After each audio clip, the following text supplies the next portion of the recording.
మోకాళ్లలో గుజ్జును పెంచి నొప్పిని తగ్గించి సర్జరీని దూరం చేసే freedom walk. Welcome to Suman TV. నేను విజయ్. ఏపీలో రాష్ట్ర వ్యాప్తంగా జరిగినటువంటి ఎన్నికలంతా ఒక ఎత్తు అయితే పిఠాపురంలో జరిగినటువంటి ఎలక్షన్ మరొక ఎత్తు. ఎందుకంటే ఇక్కడి నుంచి బరిలో ఉన్నారు పవన్ కళ్యాణ్. పవన్ కళ్యాణ్ పిఠాపురంలో గెలవబోతున్నారా? తొలిసారి ఆయన అసెంబ్లీలోకి అడుగు పెట్టబోతున్నారా? గెలిస్తే ఎంత మెజారిటీతో గెలవబోతున్నారు? ఇప్పటికే నిన్న వచ్చినటువంటి ఎగ్జిట్ పోల్స్లో ఖచ్చితంగా పిఠాపురంలో పవన్ కళ్యాణ్ గెలవబోతున్నారు. అక్కడ జనసేన పార్టీ గెలవబోతుంది, అందులోనూ భారీ మెజార్టీతో గెలవబోతుందంటూ ఆరామస్థాన్ సర్వేలో ఎగ్జిట్ పోల్స్లో కూడా ఆయన చెప్పడం జరిగింది. సో ఇప్పుడు పిఠాపురంలో ఎలాంటి డిస్కషన్ నడుస్తుంది, నిజంగా పవన్ కళ్యాణ్ గెలిస్తే ఎంత మెజారిటీతో గెలవబోతున్నట్టుగా అక్కడ ఉన్నటువంటి జనసేన పార్టీ నాయకులు అంచనా వేస్తున్నారు. దీనిపై విశ్లేషణ చేయడానికి అక్కడ ఉన్నటువంటి తాజా రిపోర్ట్ని, గ్రౌండ్ రిపోర్ట్ని అందించడానికి సుమన్ టీవీ ప్రతినిధి శ్రీనివాస్ అక్కడి నుంచి లైవ్ కాల్లో ఉన్నారు. నమస్తే శ్రీనివాస్. నమస్తే సార్. శ్రీనివాస్, చెప్పండి, పిఠాపురంలో పవన్ కళ్యాణ్ గెలవబోతున్నారని ఆరామస్థాన్ సర్వేలో ఆయన చాలా క్లియర్ కట్ గా చెప్పడం జరిగింది. గెలిస్తే ఎంత మెజారిటీతో గెలవబోతున్నారు అనేది అక్కడ ఉన్నటువంటి నాయకులు అంచనా వేస్తున్నారు. అయితే ఇక్కడ పిఠాపురం దగ్గరికి వచ్చేటప్పటికి రాష్ట్ర వ్యాప్తంగా పవన్ కళ్యాణ్ గారు ఇటు జనసేన నాయకులు, తెలుగుదేశం, బీజేపీ కూటమి అభ్యర్థిగా పవన్ కళ్యాణ్ గారు పోటీ చేశారు. అయితే ఇక్కడ గత 2019 ఎన్నికల్లో పవన్ కళ్యాణ్ గారు 2 చోట్ల పోటీ చేసి ఓడిపోవడం, ఆయనకి ఒక రకంగా సానుభూతి, అదే విధంగా మెగా అభిమానులు భారీగా పిఠాపురంలో ఉండడం, అదే విధంగా సామాజిక వర్గ పరంగా కూడా పవన్ కళ్యాణ్ గారికి ఎక్కువ ఓట్ బ్యాంక్ ఉండడం, అదే విధంగా అన్ని రకాల వర్గాల మద్దతుతో పవన్ కళ్యాణ్ గారు అయితే ఇక్కడ భారీగా మెజారిటీతోనే గెలిచే అవకాశాలు అయితే పుష్కలంగా కనపడుతున్నాయి. ఇక్కడ పెద్ద ఎత్తున ఇటు వర్మ గారు సపోర్ట్ కూడా టీడీపీకి ముందు ఎస్విఎస్ఎన్ వర్మ గారు టికెట్ టీడీపీ తరపు నుంచి వస్తుందని ఆశించినప్పటికీ పొత్తులో భాగంగా జనసేన అధ్యక్షుడు పవన్ కళ్యాణ్ గారు పోటీ చేయడం, దానికి వర్మ గారు మద్దతు కూడా ప్రకటించడం కూడా ఆయనకి పవన్ కళ్యాణ్ గారి మెజారిటీ ఇంకా పెరిగి ఇంచుమించు సుమారు భారీ మెజారిటీ తీసుకొని ఇక్కడ అయితే మాత్రం జనసేన నాయకులు, అభిమానులు కూడా 70,000 పైన మెజారిటీ వస్తుందని చెప్పి అంచనాలు అయితే లెక్క చేస్తున్నారు. సో ఖచ్చితంగా పవన్ కళ్యాణ్ ఇక్కడి నుంచి గెలిచి అసెంబ్లీలోకి అడుగు పెట్టబోతున్నారు. పవన్ కళ్యాణ్కి సంబంధించి కూడా ఇప్పటికే కొన్ని నేమ్ బోర్డ్స్ అంతా కూడా సోషల్ మీడియాలో హల్చల్ చేసే బైకులకు, కార్లకు కూడా పిఠాపురం ఎమ్మెల్యే గారి తాలూకా అనేటువంటి ఒక బోర్డ్స్ అంతా కూడా హైలైట్ అవ్వడం జరిగింది. సో ఇప్పుడు మెజారిటీ కూడా 70,000 దాటుతుంది అనేటువంటి అంచనాను అక్కడ వేస్తున్నారు ఆ నాయకులందరూ కూడా మీరు చెప్తున్నారు. సో ఈ మెజారిటీ తగ్గే అవకాశం కానీ ఇంకా పెరిగే అవకాశం కానీ ఏమైనా ఉందంటారా? మెజారిటీ అయితే మాత్రం తగ్గే అవకాశాలు అయితే లేవు, ఇంకా పెరుగుతుందని చెప్పి ఆశాభావం అయితే మాత్రం జనసేన, టీడీపీ నాయకులు అయితే మాత్రం బీజేపీ తరపు నుంచి కూడా అందరూ కూడా మూకుమ్మడిగా మెజారిటీ ముందు నుంచి కూడా జనసేన అభిమానులు అందరూ కూడా లక్ష అనుకుంటూనే వచ్చారు. అయితే దానికి తగ్గకుండానే గ్రౌండ్ లెవెల్లో కూడా మేము కష్టపడి పనిచేస్తాము, ప్రజలు స్వచ్ఛందంగా అందరూ కూడా మాకు గ్లాస్ గుర్తుపై ఓటేసి పవన్ కళ్యాణ్ గారిని అసెంబ్లీకి పంపించాలనే ఉద్దేశంతోనే వన్ సైడ్ గా ఇక్కడ ఓటేసారని చెప్పి వారు చాలా సంతోషాన్ని అయితే ఇక్కడ సందర్భ వాతావరణం నెలకొంది. గత వారం రోజుల నుంచి కూడా పిఠాపురంలో స్టిక్కర్ వార్ కూడా నడుస్తుంది. దీన్ని ఉద్దేశించే ఇక్కడ జనసేన నాయకులు పిఠాపురం ఎమ్మెల్యే గారు తాలూకా అని చెప్పి వాళ్ళు స్టిక్కర్ లో నేమ్ బోర్డులు వేయించుకోవడం, దానికి ధీటుగా ఇటు వైఎస్ఆర్సీపీ ఎమ్మెల్యే అభ్యర్థి వంగ గీత విశ్వనాథ్ గారు కూడా మేము డిప్యూటీ సీఎం గారు తాలూకా అని చెప్పి అటు వైఎస్ఆర్సీపీ నాయకులు, కార్యకర్తలు కూడా వారు కూడా వాళ్ళు నేమ్ బోర్డులు వేయించుకోవడం, కారు పైన స్టిక్కర్లు వేయించుకోవడం కూడా ఇక్కడ పిఠాపురంలో అయితే గత వారం రోజుల నుంచి సందర్భ వాతావరణం అయితే నెలకొంది. పవన్ కళ్యాణ్ గారి మెజారిటీ ఖచ్చితంగా 70,000 పైనే ఉంటుందనే చాలా స్ట్రాంగ్ గా అయితే జనసేన నాయకులు, కార్యకర్తలు కూడా తెలియజేస్తున్నారు. సో పులివెందుల జగన్మోహన్ రెడ్డికి ఒక కంచుకోట, అలాగే కుప్పం కూడా నారా చంద్రబాబు నాయుడుకి ఒక కంచుకోట అని చెప్పాలి. ఇప్పుడు పవన్ కళ్యాణ్కి పిఠాపురం కూడా అలాంటి కంచుకోటగా మారే అవకాశం ఉందంటారా?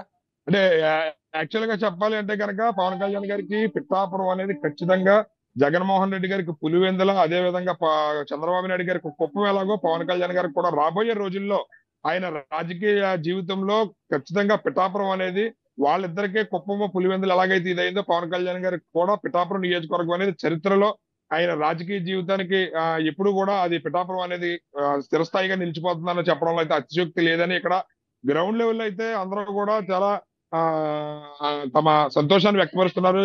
పిఠాపురం అడ్డా పవన్ కళ్యాణ్ గారు అడ్డా అని చెప్పి, పిఠాపురం గడ్డ పవన్ కళ్యాణ్ గారు అడ్డా అని చెప్పి వాళ్ళు తమ సంతోషాన్ని అయితే పంచుకుంటున్నారు. సో ఎట్టి పరిస్థితుల్లో కూడా పవన్ కళ్యాణ్ ని అసెంబ్లీ గేటు కూడా తాకనివ్వమంటూ కూడా వైసీపీకి సంబంధించినటువంటి ముఖ్య నాయకులందరూ కూడా పదే చెబుతూ వచ్చారు.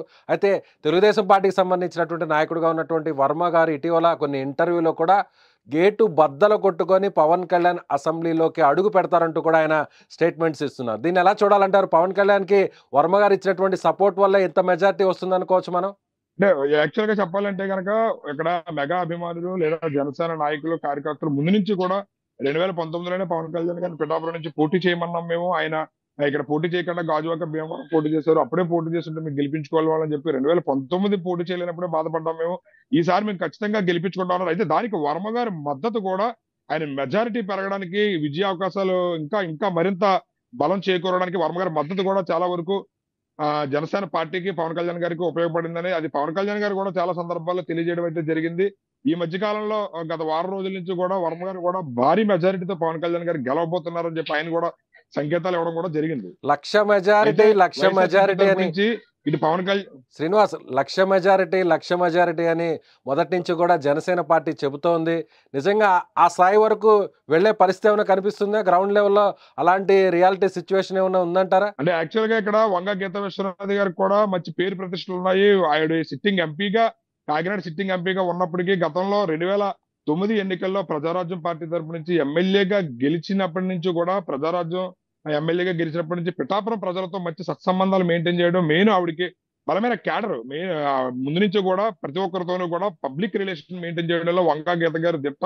ఎవరు ఏ సమస్యని వెళ్ళినా సరే వెంటనే స్పందించడం, ప్రతి ఒక్కరితోనూ కూడా చాలా సానుకూలంగా మాట్లాడడం, దాని వల్ల ఆవిడకి క్యాడర్ అయితే బలంగా ఉంది. వంగ గీతా విశ్వనాథ్ గారి మీద అయితే మాత్రం ప్రజల్లో మంచి స్పందన ఉన్నప్పటికీ కూడా అక్కడ పోటీ చేసేది పవన్ కళ్యాణ్ గారు కాబట్టి పవన్ కళ్యాణ్ గారికి ఒక అవకాశం ఇద్దాము, జనసేన అధ్యక్షులే మనకి పిఠాపురం నియోజకవర్గం నుంచి పోటీ చేశారు, మన పిఠాపురం అభివృద్ధి చెందుతుంది, దేశవ్యాప్తంగా మంచి పేరు గుర్తింపులు కూడా వస్తాయనే ఆశాభావంతో ప్రతి ఒక్కరూ కూడా అక్కడ పవన్ కళ్యాణ్ గారి మీద వ్యక్తిగత అభిమానంతో ఆయన్ని లక్ష్యంగా గెలిపే దిశగా అయితే ప్రతి ఒక్కరూ పనిచేశారు. అదేవిధంగా అక్కడ ఓటర్ కూడా ఒక అవకాశం కల్పిద్దారు అని చెప్పి ఆ ఆలోచనతోనే అక్కడ ఎలక్షన్ అయితే జరిగిన తీరైతే మనకి స్పష్టంగా కనబడుతుంది. అదే విధంగా ఇక్కడ ఎలక్షన్ ముందు రోజు, గత 2 రోజులు, ఎలక్షన్ 2 రోజుల ముందు నుంచి కూడా ఇటు వైఎస్ఆర్సీపీలో డబ్బులు పంపకం దగ్గర సమస్యలు తలెత్తడంతో అటు చాలా వరకు కేడర్ గానీ లేదా ప్రజల్లో గానీ కొంచెం తీవ్రమైన వ్యతిరేకత కూడా అది జనసేనకి బాగా ఉపయోగపడింది. దీనివల్ల పవన్ కళ్యాణ్ గారికి ఏంటంటారు, డబ్బులు పంచడంలో సమస్య వచ్చింది అని అంటున్నారు. ఏంటి ఆ సమస్య ఏంటో కాస్త క్లారిటీగా వివరించగలరా? అక్కడ ఎలక్షన్స్ సందర్భంలో నియోజకవర్గంలో డబ్బులు పంపకం దగ్గర కొంతమందికి అంది, కొంతమందికి అందలేదని నాయకులు వాళ్ళు డబ్బులు తీసుకుని మాకు పంచలేదని చెప్పి స్వచ్ఛందంగానే రోడ్ల మీదకి వచ్చి బైఠాయించడం, అదే విధంగా వంగ గీతా విశ్వనాథ్ గారి పార్టీ ఆఫీస్ కి వెళ్లి అక్కడ ధర్నా చేయడం కూడా రాష్ట్ర వ్యాప్తంగా చర్చనీయాంశం అయింది. ఓటికి మాకు ఇవ్వాల్సిన డబ్బులు మాకు ఇవ్వకుండా అక్కడ నాయకులు తినేశారని చెప్పి స్వచ్ఛందంగానే రోడ్డు మీదకి వచ్చి ప్రతి ఒక్కరూ మా డబ్బులు మాకు ఇస్తారా ఎవరా అని చెప్పి ధర్నా చేయడం అనేది రాష్ట్ర వ్యాప్తంగా సంచలనం రేకెత్తించింది. దాని మూలంగా కొన్ని చోట్ల కొన్ని ఏరియాల్లో అది వైఎస్ఆర్సీపీకి తీవ్ర వ్యతిరేకతను తీసుకొచ్చి అది జనసేన పార్టీకి సానుకూల అంశంగా మారడంలో చాలా ఉపయోగపడిందని చెప్పి ఇటు జనసేన నాయకులు, కార్యకర్తలు కూడా తమ ఆనందాన్ని కూడా తెలియజేసుకున్నారు. ఆ రోజు జరిగిన సంఘటన వల్ల కూడా వైఎస్ఆర్ పార్టీకి జరగాల్సిన డ్యామేజ్ ఎక్కువగా జరగడంతో అది జనసేన ఇంకా మెజారిటీ దిశగా ముందుకి వెళ్ళడానికి అది కూడా ఒక కారణంగా చెప్పుకోవచ్చు అనడంలో జనసేన నాయకులు, కార్యకర్తలు కూడా తెలియజేశారు. సో కౌంటింగ్ సమయం ఎంత లోపల పట్టే అవకాశం ఉంది? కౌంటింగ్ జరగడానికి, రిజల్ట్స్ రావడానికి, అంటే తొలి ఫలితం రావడానికి ఎంత టైం పట్టే అవకాశం ఉంది? చివరి ఫలితం, తుది ఫలితం రావడానికి ఎంత టైం పట్టే అవకాశం ఉందంటారు? అంటే ఒకవేళ గెలిచాక పవన్ కళ్యాణ్ ఖచ్చితంగా అక్కడికి రావాల్సి ఉంటుంది. వచ్చిన తర్వాత ఆయన అక్కడ ఎలక్షన్ రిటర్నింగ్ ఆఫీసర్ దగ్గర నుంచి కూడా ఆయన డిక్లరేషన్ ఫామ్ కూడా తీసుకోవాల్సినటువంటి పరిస్థితి. సో పవన్ కళ్యాణ్ ఖచ్చితంగా వచ్చే అవకాశం ఉందంటారా? వస్తే ఫలితం ఎన్ని గంటల లోపల వచ్చే అవకాశం ఉంది? దాని గురించి, రిజల్ట్స్ గురించి అప్డేట్స్ ఇస్తారా? పవన్ కళ్యాణ్ గారు 4వ తారీఖు ఎన్నికలు పవన్ కళ్యాణ్ గారు అయితే ఇక్కడ పిఠాపురం నియోజకవర్గానికి సంబంధించి ఉదయం 8 గంటలకే పోలింగ్ ప్రారంభం అవుతుంది. కాకినాడ జేఎన్టీయూ పరిధిలో అంబేద్కర్ సెంట్రల్ యూనివర్సిటీలో ఎన్నికల కౌంటింగ్ ప్రక్రియ ఉదయం 8 గంటలకి పోస్టల్ బ్యాలెట్ ద్వారా ఇంచుమించు పిఠాపురంలో 2000 పైచీలకు పోస్టల్ బ్యాలెట్లు అయితే నమోదయ్యాయి. పోస్టల్ బ్యాలెట్ లెక్కింపు పూర్తయిన తర్వాత 8:30 నుంచి ఈవీఎంలు ఓపెన్ చేస్తారు. ఇంచుమించు 18 రౌండ్లు పిఠాపురం ఫలితం వెలువడడానికి 18 రౌండ్లు అయితే కేటాయించారు.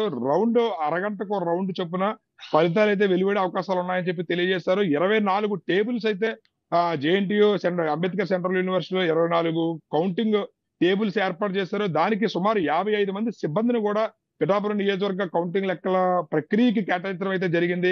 ఇంచుమించు సుమారు 8 గంటలకు ప్రారంభమైన ప్రక్రియ 12:30, 1 గంట పూర్తయ్యేటప్పటికే చాలా వరకు ఒక కొలిక్కి వచ్చి ప్రక్రియ అయితే మొత్తం ముగిసే అవకాశాలు ఇంచుమించు సుమారు 12:30, 1 గంట లోపే ముగింపు అయ్యే అవకాశం ఉందని కూడా తెలియజేస్తున్నాం. అదేవిధంగా పవన్ కళ్యాణ్ గారి ఎన్నికల కౌంటింగ్ రోజు ఏదైతే ఉందో జూన్ 4వ తారీఖున మంగళగిరి పార్టీ ఆఫీసులోనే ఆయన అక్కడ ఎన్నికల కౌంటింగ్ ప్రక్రియను పరిశీలిస్తారని చెప్పి పార్టీ తెలియజేయడం అయితే జరిగింది. దీనిలో భాగంగా పిఠాపురం సంబంధించి ఆల్రెడీ జనసేన ప్రధాన కార్యదర్శి అయినటువంటి కొణిదెల నాగబాబు గారు ఆల్రెడీ పిఠాపురం గత 2 రోజుల క్రితం పిఠాపురం చేరుకున్నారు.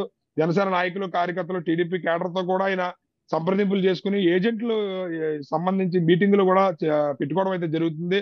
పవన్ కళ్యాణ్ గారు అయితే మాత్రం కౌంటింగ్ ప్రక్రియని మంగళగిరి పార్టీ ఆఫీసులో ఉండి పర్యవేక్షించనున్నారని చెప్పి అయితే తెలియజేయడం జరిగింది. సో మొత్తానికి ఫలితం రావడానికి, అంటే చివరి ఫలితం రావడానికి దాదాపుగా మధ్యాహ్నం 1 గంట సమయం పట్టే అవకాశం ఉంది. అయితే ఫస్ట్ రౌండ్ నుంచి సెకండ్ రౌండ్ నుంచి మెజారిటీ వచ్చేదాన్ని బట్టే ఒక రకంగా చెప్పేయచ్చు అక్కడ విక్టరీ ఖాయమని అనుకోవచ్చా మనం మార్నింగ్ నుంచే? ఖచ్చితంగా మొదట 2 పోస్టల్ బ్యాలెట్ ఓపెన్ చేయడం నుంచే ప్రక్రియ అయితే మొదలవుతుంది. ఏదైతే కౌంటింగ్ ప్రక్రియను ప్రారంభించిన నుంచి వచ్చిన మెజారిటీ ఏదైతే ఉందో అదే కంటిన్యూ అయిపోయి ఎండింగ్ వరకు కూడా మేము అదే ఊపిరి కంటిన్యూ చేస్తామని చెప్పి జనసేన నాయకులు అయితే చాలా స్ట్రాంగ్ గా తెలియజేస్తున్నారు. ఇటు వైఎస్ఆర్సీపీ వాళ్ళు అయితే మేమే గెలుస్తాం, వాళ్ళు కూడా 5,000 మెజారిటీతోనే మేము గెలుస్తాం, వాళ్ళదేమో వాళ్ళు వ్యక్తపరుస్తున్నారు. అయితే నిన్న ప్రకటించినటువంటి ఆరంభ సర్వేలో పవన్ కళ్యాణ్ గారు భారీ మెజారిటీతో పిఠాపురం నుంచి గెలవబోతున్నారని చెప్పి ప్రకటించారు. దీనిపై అటు వైఎస్ఆర్సీపీ నాయకులు, కార్యకర్తల్లోనే నిరుత్సాహం, అదేవిధంగా ఇటు జనసేన నాయకులు, కార్యకర్తల్లో ఉత్సాహం కూడా ఉరకలేస్తుంది. దాన్ని బేస్ చేసుకుని భారీగా బెట్టింగ్ కాసిన వాళ్ళు కూడా ఆలోచనలు అయితే పడినట్టు మనకి గ్రౌండ్ లెవెల్. సో ఒక్క పిఠాపురం బేస్ చేసుకుని ఎంతవరకు ఎన్ని కోట్ల రూపాయల్లో బెట్టింగ్ జరిగిందంటారు అక్కడ? పిఠాపురం బేస్ చేసుకుని ఒక పిఠాపురమే కాకుండా రాష్ట్ర వ్యాప్తంగా దీని గురించి బెట్టింగ్లు అయితే భారీగా జరిగాయని ఊహాగానాలు వస్తున్నాయి. సుమారు తక్కువలో తక్కువ 1000 కోట్ల వరకు భారీ బెట్టింగ్ అయితే జరిగింది. పిఠాపురం నియోజకవర్గంలో పవన్ కళ్యాణ్ ఓడిపోతాడని, గెలుస్తాడని, అదే విధంగా కొంతమంది అయితే మెజారిటీ మీద కూడా బెట్టింగ్లు కాశారు. కొంతమంది 30,000 పైన వస్తుందని, కొంతమంది 50,000 పైన వస్తుందని, కొంతమంది వంగ గీత విశ్వనాథ్ గారు 5,000 మెజారిటీతో గెలుస్తారని, కొంతమంది 20,000 పైన మెజారిటీతో గెలుస్తారని అయితే బెట్టింగ్లు చాలా భారీగా జోరుగా అయితే జరిగాయి. ఒక పిఠాపురం కాకుండా రాష్ట్ర వ్యాప్తంగా పిఠాపురం అనేది కొంచెం హాట్ నియోజకవర్గం కాబట్టి అందరి చూపు కూడా పిఠాపురం మీద ఉండడంతో భారీగా అయితే మాత్రం బెట్టింగ్లు జరిగాయి. సుమారు 1000 కోట్ల వరకు బెట్టింగ్లు జరగచ్చని చెప్పి అయితే అంచనాలు అయితే జరిగాయి. Right Srinivas, thank you so much. ఇది పిఠాపురంలో ఖచ్చితంగా పవన్ కళ్యాణ్ గెలవబోతున్నారు, గెలిస్తే ఎన్ని వేల ఓట్ల మెజార్టీతో గెలవబోతున్నారు అనే దానిపైన ఇప్పుడు నాయకులందరూ కూడా చర్చించుకుంటున్నారు. దాని మీద ఇప్పుడు పెద్ద స్థాయిలో కూడా బెట్టింగ్ నడుస్తుందని అక్కడ మా రిపోర్టర్ శ్రీనివాస్ చెప్తున్నారు. అదేవిధంగా ఆరా మస్తాన్ ఇచ్చినటువంటి ఏదైతే ఎగ్జిట్ పోల్స్ ఫలితాల్లో ఖచ్చితంగా తెలుగుదేశం పార్టీ కూటమి గెలవనప్పటికీ కూడా వైసీపీయే ఇక్కడ మళ్ళీ తిరిగి రెండోసారి అధికారంలోకి రాబోతుంది. అయినా కూడా పిఠాపురంలో పవన్ కళ్యాణ్ భారీ మెజార్టీతో గెలవబోతున్నారంటూ ఆరా మస్తాన్ చెప్పడంతో ఇప్పుడు ఒక్కసారిగా పవన్ కళ్యాణ్ గెలిస్తే ఎంత మెజారిటీతో గెలవబోతున్నారు, 50,000, 60,000, 70,000, ఒకవేళ 1,00,000 వరకు కూడా వెళ్లే అవకాశం ఉందనేటువంటి ఒక విశ్లేషణ అక్కడ నాయకులు కావచ్చు, అదేవిధంగా గ్రౌండ్ లెవెల్లో ఉన్నటువంటి క్యాడర్ కావచ్చు అక్కడ చర్చించుకుంటున్నారని మా రిపోర్టర్ చెప్తున్నారు. Thank you so much. Suman టీవీలో మీ పర్సనల్ అండ్ బిజినెస్ ప్రమోషన్స్ కోసం కింది నెంబర్కి కాంటాక్ట్ చేయండి.